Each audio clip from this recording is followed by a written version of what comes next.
Board President Todd Samuelson is running a little late tonight, so I'll be conducting the public hearing portion. If you'd all please stand and join me in the Pledge of Allegiance. Pledge allegiance to the flag of the United States of America and to the republic for which it stands, one nation, under God, indivisible, with liberty and justice for all. And to start, I need a motion from a board member to open the public hearing. So moved. Second. Okay, motion and a second, all in favor? Aye. Aye. Okay, then the public hearing is now open.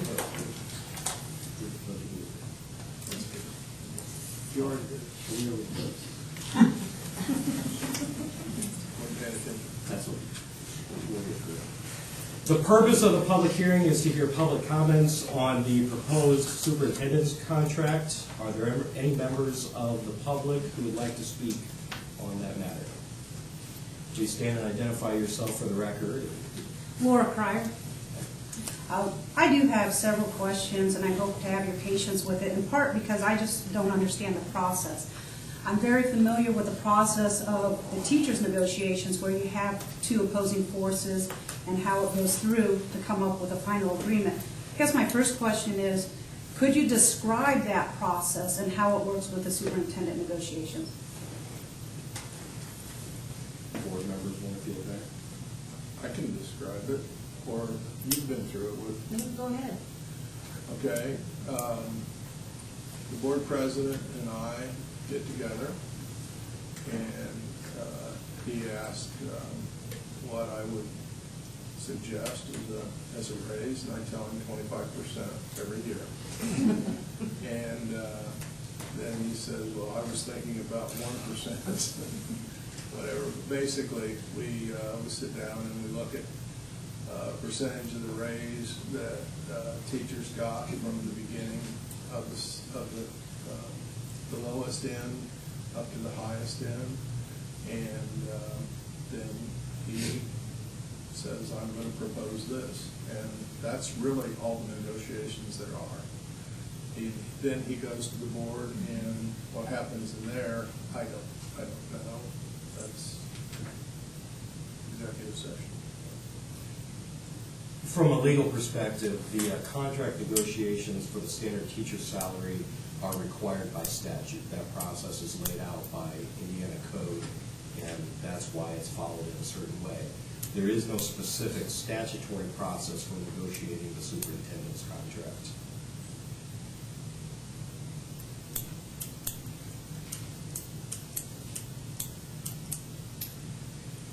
Are there any other comments from the public? I have quite a few, but I don't want to keep anyone from asking, is really. I don't know if anyone else has. Again, I am just trying to understand the whole process and look how it works and how it is different. So if I understand you right, so you said by statute, there's a lot of rules and regulations that go into the teachers' negotiations, but there's no guiding state statute principles for the superintendent negotiations. Only this public hearing process. Okay, only the public hearing process. So for instance, when we talked about teachers getting a raise, and I think this is important to clarify for the newspaper as well, not all teachers really got a raise, because after they hit a certain limit, like the top of the teacher salary is $59,598, those teachers received a stipend, which is not built into their base pay. So as I look at the contract that's there, I see built into the base pay an additional increase of $2,259, which is 2%. But that will be there year after year after year. Is there a top of the salary set ladder for a superintendent? Is there a point where that will be a stipend instead of a base increase? I can answer that. I created last year a similar schedule for administrators, and it is after 16 years of being an administrator, whatever that increase is a stipend and not a raise. So I started in administration in the year 2000, which is 2014. So once I hit my 16th, after my 16th year, which is the same as teachers, then I would get a stipend and not not a raise. Now, the board can change that anytime they want. That's what I go by when I recommend raises. And by the time we get around with 16 years, I may not be in this chair. So I don't know if that'll be the same for the next superintendent or not, but I felt if it was fair for the teachers to go out after 16 years, then it was fair for administrators.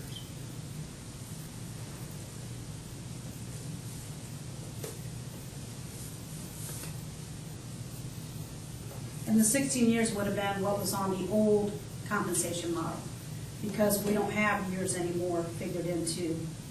After 16 years of experience, administrators get a stipend.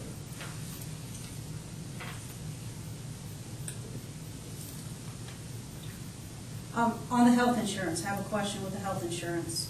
I see that we have health insurance contributions for $20,558.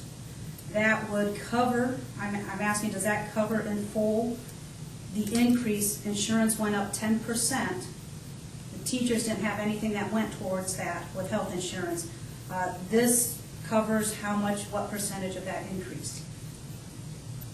I can answer that too. My contract has always called for a full family insurance, family dental, once we got it, and family vision. And I'm the only one in the corporation that has that. Superintendent has a completely different contract with the board, and that's universal throughout the state of Indiana and throughout most states. And so, yes, it did include the increase. I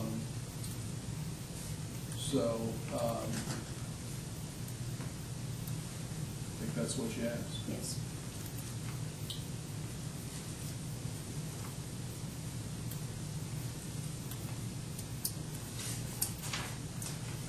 At the bottom, it talks about some expenses such as group health care, dental, vision, and premiums and gasoline allowances will be paid as additional basic salary, and that this is an accepted practice by the ISTRF, the Indiana State Teachers Retirement Fund.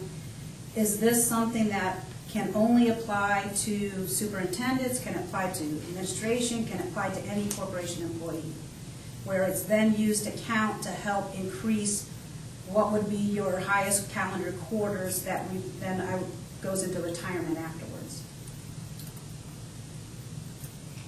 I guess I can't say that I know that there's a relevant statute. My contract is the only one that does that. None of the other contracts in the district do that.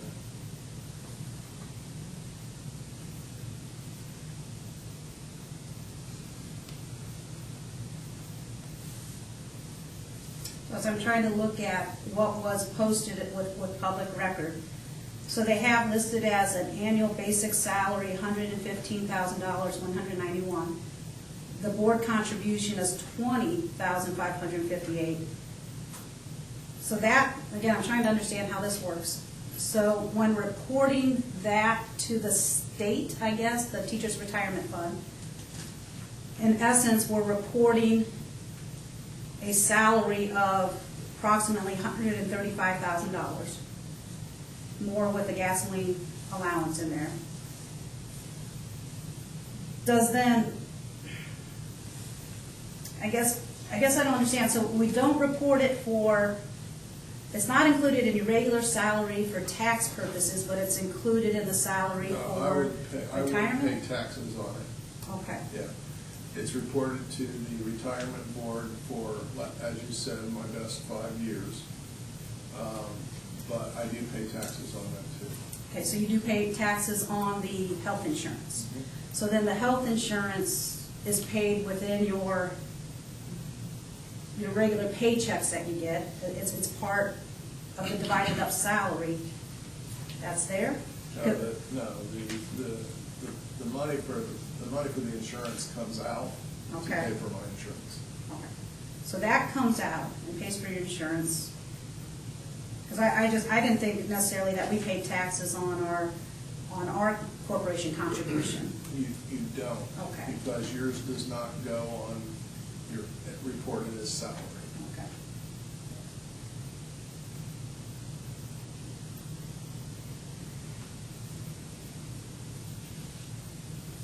If it's reported as salary, does it go into the calculations of the annuity in the VIVA? It does. It does, so then Right? VIVA, No? Excuse me. okay. It's base contract. So I was trying to figure out with the VIVA, or the annuity, you get a 3% annuity based on the base salary.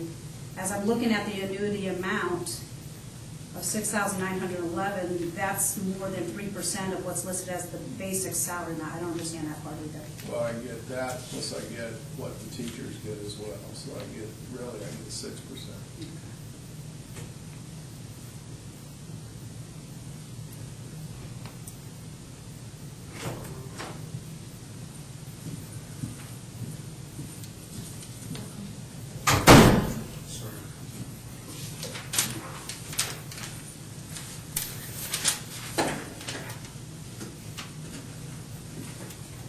Ready? We're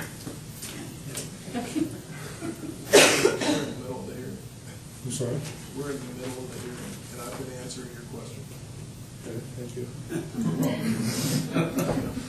The most intelligent thing I've said all day. With Candy's assistance. Okay, so the health insurance is being paid directly to the insurance plan. Okay, that's there.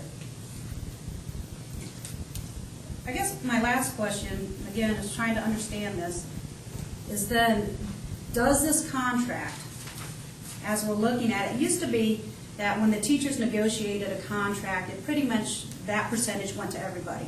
Whether it was certified staff, whether it was administration, if it was a 2%, many times everyone just got the 2%. Over the last couple of board hearings, the substitute teachers had a $2 raise per day. We had the bus drivers were able to get a little bit of raise. I do believe the classified have gotten a little bit of a raise. Teachers, again, had a $980 raise, some as a stipend, some as an increase in their base pay. This contract, does this set a precedent for what will be used then for the other principals and administration and directors, people that are not in the bargaining unit, but do fall under, like I said, administration and directors? The teachers got anywhere from a 1.2% increase to a 2.7% increase. And so when I recommend raises for the administrators, they will also be somewhere between 1.2% and 2.7%. That is salary alone, not insurance, which was not covered within those. So just kind of a point of clarification maybe for people is that you do have people that are now losing, in essence, cost of living because they're not getting those increases in insurance. And I'm not saying that people don't deserve that. I believe every employee deserves that. And I guess that's what I'm saying, is trying to get a better understanding of how this process works and how certain items apply to one group but does not apply to another, to get a better picture, a fuller picture of what is going on with the negotiations and the corporation's money. I guess I'd like to say I appreciate you answering my questions. I do have a lot of questions. I have concerns about this. And it's not about performance. I think Mr. Tyree does a nice job as superintendent. It's about money. If we don't have money to provide these things, then we don't have money. But we need to look at the overall picture of what we're offering. And we need to understand that every employee is important to this corporation. And as we look at that, I question, why is something good for one but not good for the other? And I just, would like the board to have a better understanding of how all those work in each area and process of the negotiations there. And I know I have a better understanding of it now.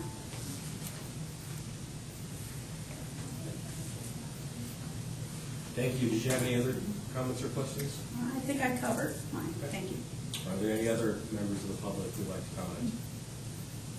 Mr. Tyree answered the question before the meeting, but would you just explain that this is an extension of a contract as opposed to a new contract, if that's true?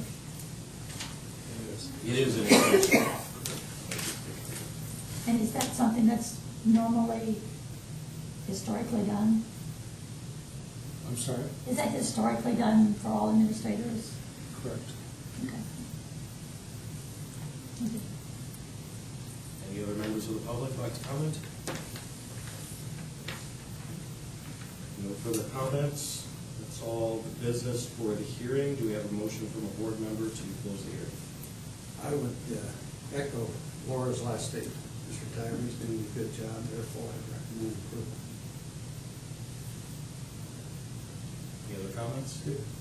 And I apologize, I got here late, so maybe you can catch me up on some of the questions. I don't want to repeat them here now, but I do want to respond to some of the comments that you made in terms of the board having an understanding of the finances of the corporation and how those are allocated and the importance of each and every employee. I do take that seriously, and I'll speak for myself. And to your one question that I did hear, the rest I think were comments, and obviously those are welcome at a hearing. Does this set a precedent? I'm not sure exactly what you mean by that, but my response to that is absolutely not.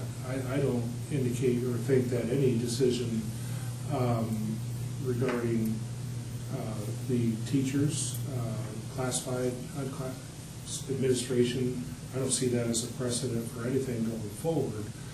My 20 years, almost 20 years on the board, tried very hard, and I know we've had this conversation in the past of what can we make available to our staff, because obviously critical to what we're trying to accomplish.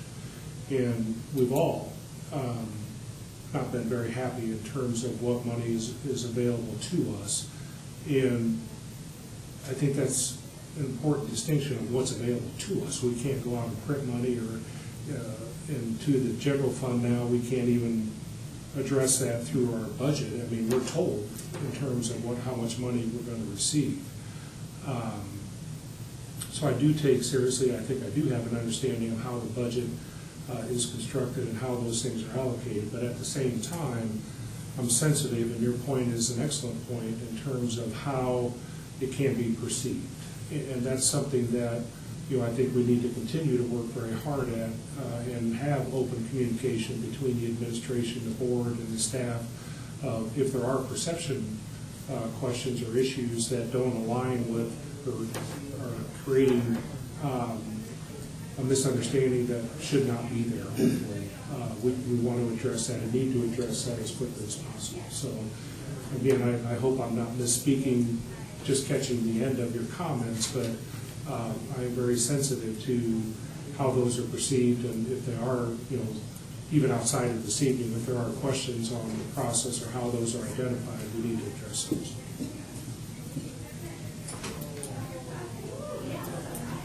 Any other comments? Is there a motion to close the hearing? So moved. Second. All in favor? Aye. Public hearing is closed.